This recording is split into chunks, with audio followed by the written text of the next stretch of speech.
IPL 2025-এ Sunrisers Hyderabad versus Punjab কিংসের ম্যাচে মাত্র 55 বলে 141 রানের ঝড় তুলেন হায়দ্রাবাদের ব্যাটসম্যান অভিষেক শর্মা। আর এই ইনিংসটা ছিল আইপিএল একজন ভারতীয় ব্যাটসম্যানের জন্য সর্বোচ্চ ব্যক্তিগত ইনিংস। এই ইনিংসে তিনি 14টি চার ও 10টি ছক্কায় দৃষ্টিনন্দন মারেন। সেঞ্চুরি করার পর অভিষেক শর্মা একটি চিরকুট বের করেন, যাতে লিখা ছিল this one is for the orange army, অর্থাৎ এই সেঞ্চুরিটি সানরাইজার্স হায়দ্রাবাদের সমর্থকদের জন্য। আর এই প্রসঙ্গে তারই সতীর্থ ট্রাভিস হেড বলেন, এই চিরকুটটি গত 5 ম্যাচ থেকে অভিষেকের পকেটে ছিল, কিন্তু আজ 6ষ্ঠ ম্যাচে এসে সে সফল হয়েছে। আর তার এই পারফরমেন্স দেখে বিপক্ষ দলের মালিক প্রীতি জিন্টা রীতিমতো তার ফ্যান হয়ে গিয়েছেন, কারণ অভিষেকের এই দুর্দান্ত পারফরমেন্সের উপর ভর করেই পাঞ্জাব কিংসের দেওয়া 246 রানের পাহাড়সম টার্গেট অতিক্রম করতে পেরেছে সানরাইজার্স হায়দ্রাবাদ। আর এতেই অভিষেককে মনে ধরল প্রীতি জিন্টার।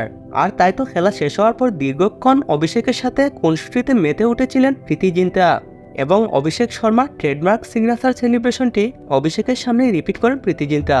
আর এ থেকে দর্শকরা ধরেই নিয়েছেন যে আগামী আইপিএলে যত রূপই হোক না কেন অভিষেককে পাঞ্জাব কিংসে চান প্রীতি জিন্টা। আর নেট দুনিয়ায় এ নিয়ে বলাবলি চলছে যে অভিষেকের কাছ থেকে ব্ল্যাঙ্ক চেকের সাইন নিয়েছেন প্রীতি জিন্টা।